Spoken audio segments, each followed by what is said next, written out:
Antes de iniciarmos, já se inscreva no canal, deixe seu like, comente e compartilhe nossos vídeos. Assim, você ajuda o nosso canal a continuar crescendo e chegando a cada dia mais longe. Tenham bons sustos! Eu e meu grupo de trilha éramos experientes. Acampar na natureza era nossa vida. Desta vez, decidimos explorar uma parte mais selvagem da Serra da Mantiqueira, em Minas Gerais. Um lugar com matas densas e cachoeiras escondidas. A ideia era passar um fim de semana totalmente desconectado, longe de qualquer sinal de civilização. A sexta-feira foi perfeita. Montamos as barracas em uma clareira abrigada, perto de um riacho, e a fogueira crepitava enquanto contávamos histórias. O céu estava limpo, estrelado. A noite foi tranquila e o sono veio fácil com o barulho suave da água. A estranheza começou na madrugada de sábado. Fui acordado por um som que parecia vir de longe, um canto de criança, melodioso, mas que soava incrivelmente triste. Abri os olhos e percebi que uma chuva fina começava a cair e a neblina rastejava entre as árvores. Olhei para o relógio. 3 da manhã. O canto se intensificou, parecendo vir de mais perto. Saí da barraca, ainda sonolento, e chamei meus amigos, o Rafa e a Carol. Eles também já estavam acordados, com os olhos agalados. O canto continuava, agora mais nítido, e um cheiro doce e estranho, como flores molhadas e um leve odor de mofo, invadiu o ar. "Vocês estão ouvindo isso?" Carol sussurrou, a voz trêmula. O canto parecia nos chamar vindo da trilha que levava a uma parte mais densa da mata, perto de uma pequena cachoeira que havíamos descoberto. A voz da criança era tão melancólica que dava uma pontada no coração. Decidimos que um de nós deveria ir checar. Rafa, o mais corajoso, pegou a lanterna e começou a andar na direção do som. Eu e Carol ficamos na clareira, o coração disparado, ouvindo o canto e o barulho da chuva. De repente, o canto parou. O silêncio que se seguiu foi ensurdecedor, quebrado apenas pelo som da chuva. E então, ouvimos um grito abafado vindo da direção que Rafa havia seguido. "Rafa!" gritamos eu e Carol em uníssono. Corremos em direção ao som, com as lanternas ligadas. A trilha estava escorregadia por causa da chuva e a neblina era tão densa que mal se via 1 metro à frente. Chamávamos o nome de Rafa, mas não havia resposta. Chegamos à cachoeira. A água caía ruidosamente e o cheiro de flores molhadas e mofo era fortíssimo. A luz da lanterna revelou algo macabro.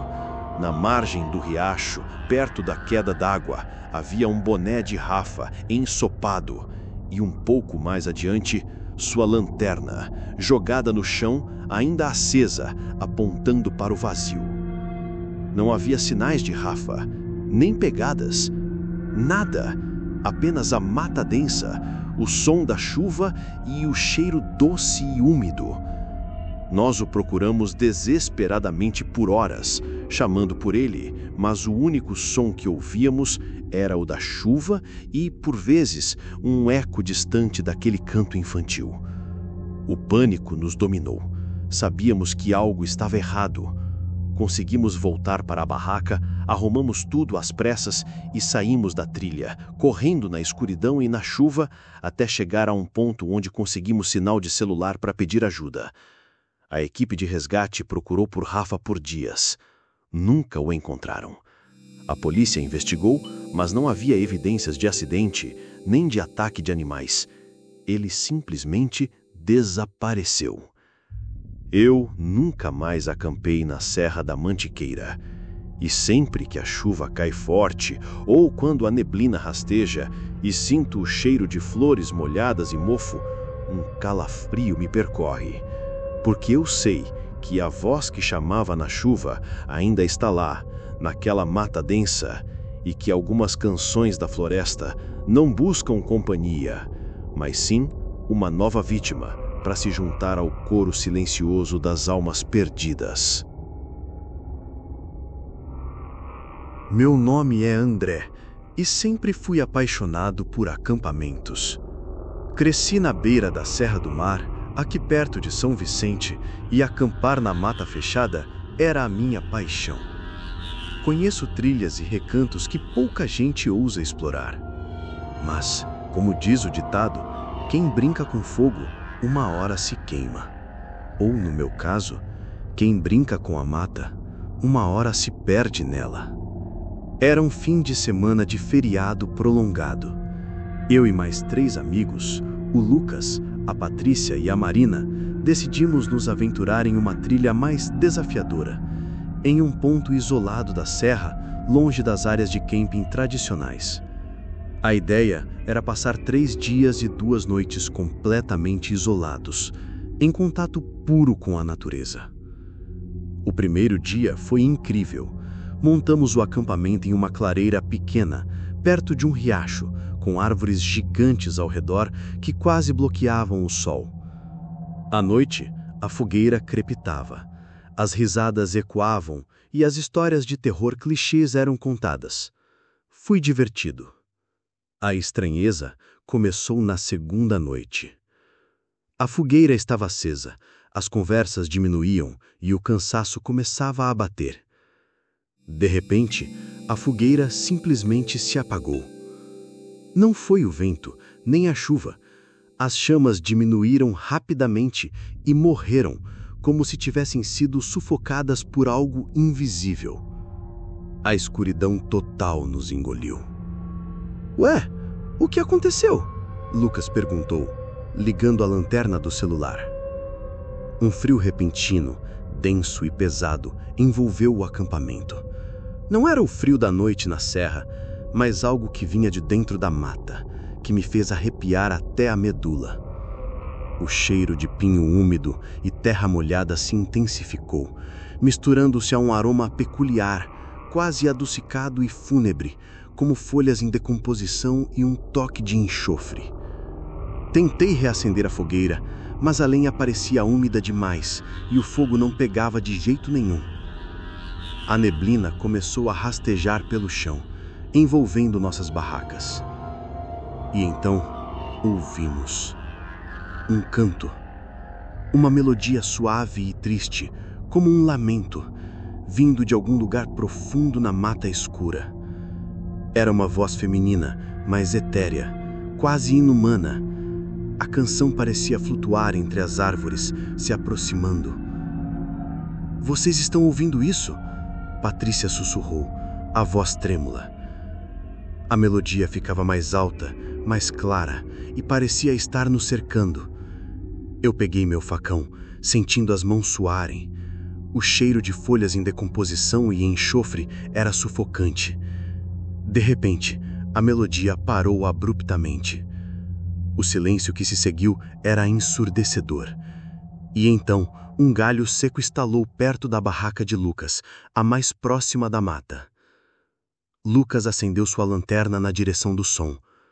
E nós vimos uma figura esguia e alta, completamente envolvida pela névoa, a poucos metros da nossa fogueira apagada. Não tinha rosto, apenas uma massa disforme e escura, mas a silhueta parecia ter o que seriam longos cabelos escorrendo e a forma de um vestido esvoaçante. Os seus braços se estenderam lentamente em nossa direção, como galhos secos. O pânico nos dominou.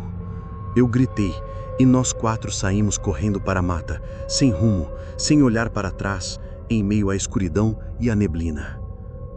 Corremos por horas, perdidos, até que o sol começou a raiar e conseguimos encontrar uma trilha de volta para a civilização. Nunca mais acampamos naquele ponto da serra. E sempre que o cheiro de pinho úmido, terra molhada e folhas em decomposição me atinge, ou quando ouço uma melodia triste no silêncio da noite, um calafrio me percorre, porque eu sei que a canção da floresta ainda está lá e que algumas almas perdidas na mata não querem ser esquecidas e talvez não querem que ninguém saia de lá. Eu sempre fui o mais cético do meu grupo de amigos quando se tratava de histórias de fantasmas e coisas do tipo. Adorava acampar, especialmente em locais mais afastados. Mas para mim, a emoção vinha da natureza selvagem, não de assombrações. Desta vez, fomos para a Serra da Canastra, em Minas Gerais, famosa por suas cachoeiras e paisagens deslumbrantes. Escolhemos um ponto mais isolado, longe das trilhas mais movimentadas, próximo a um riacho com águas cristalinas. Chegamos na sexta-feira à tarde. O sol ainda estava alto e o lugar era paradisíaco. Montamos nossas 3 barracas, eu e meu irmão, o Léo, em uma, o casal de amigos Paula e Beto em outra, e a última era para guardar nossos equipamentos. Fizemos uma fogueira, preparamos o jantar e passamos a noite conversando e rindo sobre um céu incrivelmente estrelado. Tudo normal. A estranheza começou na madrugada de sábado. Eu fui acordado por uma sensação de aperto no peito, como se algo pesado estivesse sobre mim. Abri os olhos no escuro da barraca e ouvi um arrastar suave vindo do lado de fora, bem rente à lona da nossa barraca. Parecia que algo pesado e úmido estava sendo arrastado ao redor dela. Balancei o Léo, que dormia profundamente. "Léo, acorda, tem alguém lá fora." Ele resmungou, mas não acordou. O arrastar continuou e senti um frio tão intenso que parecia gelar meus ossos, mesmo dentro do saco de dormir. O cheiro de pinho da mata e terra úmida se intensificou, misturando-se a um aroma peculiar, quase adocicado e fúnebre, como folhas em decomposição e um toque metálico, de cobre. Abracei meus joelhos, tremendo. O arrastar deu uma volta completa na barraca e parou bem na parte da frente. Um silêncio ensurdecedor se seguiu, quebrado apenas pela minha respiração acelerada. De repente, senti um toque na lona da barraca, bem na altura da minha cabeça. Não era um toque suave, mas uma pressão que parecia deixar uma marca. Senti o ar gelado no meu rosto, mesmo através do tecido da barraca. Então ouvi uma voz, um sussurro grave e rouco que parecia vir de dentro da minha cabeça, mas ressoava no ar frio. "Você não deveria estar aqui." Gritei, um grito abafado que ecoou na barraca. Léo finalmente acordou assustado. "O que foi, cara? O que aconteceu?" Eu estava apontando para a lona da barraca ainda sem conseguir falar direito. Léo ligou a lanterna do celular e apontou para o lugar onde eu sentira o toque. E lá estava, bem no meio da lona verde, uma marca escura e úmida, como a impressão de uma mão grande e retorcida, com 5 dedos longos e deformados. A marca parecia ter sido feita com algo denso e viscoso. O cheiro de folhas em decomposição e cobre era avassalador ali. Saindo da barraca às pressas, acendemos nossas lanternas e verificamos as outras. A barraca de Paulo e Beto estava intacta, a barraca de equipamentos também. Tentamos encontrar pegadas ou qualquer sinal de alguém, mas a chuva fina da noite anterior havia apagado tudo.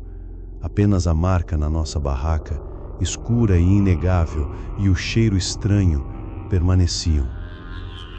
Arrancamos acampamento imediatamente, em pânico. Não esperamos o amanhecer. Desmontamos tudo às pressas, o corpo tremendo de medo e frio, e saímos correndo daquela clareira, sem olhar para trás, dirigindo pela estrada escura da serra. Nunca mais acampamos naquele ponto da Serra da Canastra, e sempre que o cheiro de folhas em decomposição e metal me atinge, ou quando vejo uma mancha escura em um lugar inesperado, um calafrio me percorre, porque eu sei que o guardião daquela mata não queria visitas e que deixou um aviso claro na nossa barraca. E me pergunto, quem ou o que era aquela coisa que nos observava na escuridão? Meu nome é Juliana e a melhor forma de me conectar com a natureza é acampando. Minhas amigas, o Gabriel e a Fernanda, e eu Já tínhamos explorado quase todas as trilhas da Serra da Cantareira, aqui perto de São Paulo. Desta vez, decidimos ir para uma parte mais afastada, perto de um vilarejo antigo, quase esquecido. A ideia era desbravar uma trilha nova e montar acampamento perto de uma grande árvore centenária que, segundo as lendas locais, era um ponto de energia. Chegamos na sexta-feira à tarde. A mata era densa, com árvores enormes e um silêncio que só a natureza profunda pode oferecer. Encontramos a árvore, um exemplar gigantesco de cedro, com galhos retorcidos que pareciam braços. Montamos nossas barracas sob sua sombra imponente, e a tarde passou tranquila, com a montagem da fogueira e as conversas. A estranheza começou na madrugada de sábado. Eu fui acordado por um barulho estranho, um raspar suave na lona da minha barraca, vindo de fora. Abri os olhos no escuro e senti um frio que não era da temperatura da noite, mas algo que parecia emanar da própria terra, que me fez arrepiar. O cheiro de pinho úmido e terra molhada se intensificou, misturando-se a um aroma peculiar, quase adocicado e fúnebre, como madeira em decomposição e um toque de algo metálico, como sangue seco. Fiquei imóvel, prendendo a respiração. O raspar parou, mas então ouvi um canto abafado, como uma canção de ninar distorcida, vindo de cima da árvore centenária. Olhei para a barraca ao lado, de Gabriel e Fernanda. Estava tudo em silêncio. Decidi que precisava ver o que era aquilo. Com as mãos tremendo, peguei minha lanterna e abri o zíper da barraca lentamente. O frio lá fora era cortante e a neblina rastejava pelo chão, tornando a visibilidade quase nula. O cheiro de madeira em decomposição e metal era sufocante. Apontei a lanterna para cima, em direção aos galhos da árvore de onde vinha o canto distorcido. E lá estava, pendurado em um dos galhos mais baixos, balançando suavemente ao vento, havia uma boneca. Não era uma boneca comum. Era feita de galhos secos retorcidos amarrados com o que pareciam ser fios de cabelo e adornada com folhas secas e flores murchas. Seus olhos eram 2 buracos escuros e a boca uma fenda macabra. O canto abafado parecia vir dela, um som que me fez gelar. Senti um pavor indescritível. Aquilo não era um brinquedo esquecido. Aquilo era algo feito, e feito para algo. De repente, a boneca, sem que ninguém a tocasse, inclinou a cabeça para o lado. O canto parou. E então, uma voz rouca e arrastada, que parecia vir da própria boneca e ao mesmo tempo de todos os cantos da mata, sussurrou: "Ela não vai dormir." No mesmo instante, um grito agudo e aterrorizante irrompeu da barraca de Gabriel e Fernanda. As luzes da lanterna deles piscaram freneticamente dentro da lona. Eu gritei, jogando minha lanterna longe, e corri sem pensar, desesperada, para fora do acampamento, em meio à escuridão e à neblina. Corri sem parar, tropeçando em raízes e pedras, até que consegui alcançar a estrada principal. Liguei para a polícia. Quando eles chegaram ao local do acampamento, a cena era macabra. A barraca de Gabriel e Fernanda estava rasgada e os sacos de dormir jogados. Não havia sinais deles, nem pegadas. Nada. Apenas a boneca de galhos pendurada na árvore, balançando suavemente, e o silêncio pesado da mata. Gabriel e Fernanda nunca foram encontrados. A polícia registrou como desaparecimento. Eu nunca mais acampei na Serra da Cantareira. E sempre que sinto o cheiro de madeira em decomposição e metal, ou quando ouço um canto abafado no silêncio da noite, um calafrio me percorre, porque eu sei que a boneca de galhos na árvore ainda está lá, esperando, e que ela não queria que ninguém dormisse naquele lugar. Nunca mais. Meu nome é Rafaela, e a adrenalina de acampar em lugares remotos sempre me atraiu. Sou guia de trilhas por hobby e adoro levar pequenos grupos para aventuras na natureza. Desta vez, estávamos na Serra da Bocaína, um lugar conhecido pela sua mata atlântica exuberante e, dizem os antigos, por algumas lendas bem sombrias. O objetivo era alcançar uma clareira isolada, longe de qualquer trilha marcada, onde um velho caçador jurava ter visto algo inexplicável décadas atrás. Éramos 4, eu, o Beto, a Carol e o Daniel. Chegamos à clareira no final da tarde de sexta-feira. O local era deslumbrante, cercado por árvores altas e uma paz que parecia intocável. Montamos as barracas, acendemos a fogueira e jantamos sob um céu que, àquela noite, parecia ter menos estrelas do que o normal. A primeira noite foi estranha, mas atribuía ao nervosismo de estar em um lugar tão isolado. Começamos a ouvir sons de passos na mata, bem leves, como se alguém estivesse andando nas folhas secas ao redor do acampamento. O Beto, que estava de vigia, jurou ter visto algo se movendo nas sombras, mas achou que era um animal. A verdadeira aflição começou na madrugada de sábado. Eu estava em sono profundo quando um sussurro me acordou. Era a voz do Daniel, chamando meu nome bem baixinho, quase como um lamento. Rafaela, Rafaela, por favor, me ajuda! Abri os olhos na escuridão da barraca. O ar estava pesado e um frio gélido me envolveu. O cheiro de pinho da mata e terra úmida era intenso, misturando-se a um aroma peculiar, quase metálico, como o ferro enferrujado e algo adocicado, como o mel fermentado. Saí da barraca sem fazer barulho. Olhei para a barraca de Daniel. Estava fechada. A voz dele, agora um pouco mais alta, vinha de dentro e ele parecia estar chorando. Rafaela, tem algo aqui dentro me tirando o ar. O meu coração disparou. Corri para a barraca de Daniel com a lanterna do celular acesa. Quando cheguei, o zíper da barraca de Daniel começou a se abrir lentamente, de baixo para cima, como se alguém estivesse puxando-o por dentro. Daniel, o que está acontecendo?